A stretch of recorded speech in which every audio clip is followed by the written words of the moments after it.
Hadn't noticed it's raining and will be. It's the beginning of the end.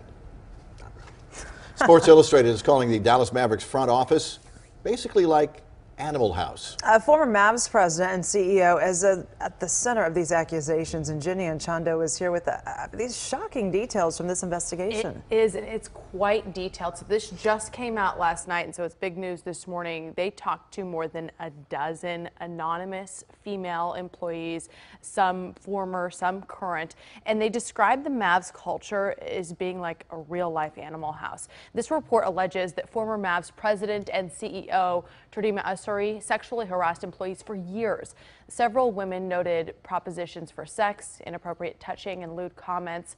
Now, Ussery left the Mavs nearly 3 years ago on good terms and took a high-profile job with Under Armour. He resigned less than 2 months later in what was called an organizational reshuffle, after there was an allegation of sexual harassment. He denies all of these allegations. And then there's this. Mavs.com writer Earl K. Snead has been fired. The team says he misled the organization about a prior domestic violence incident 7 years ago involving his girlfriend that left her with a fractured wrist. In 2014, he was involved in another incident with another woman, a colleague and a girlfriend, who showed up to work with a swollen face. And the Mavericks issued a statement acknowledging the article, saying the Mavericks only learned of the scope of these complaints in the past days. The Mavericks go on to say that the league office has been notified and that the team has hired a lawyer to conduct an investigation. Mavericks owner Mark Cuban told Sports Illustrated he had no idea about the allegations against Ussery. Some of the victims reported that Human Resources ignored or downplayed their allegations.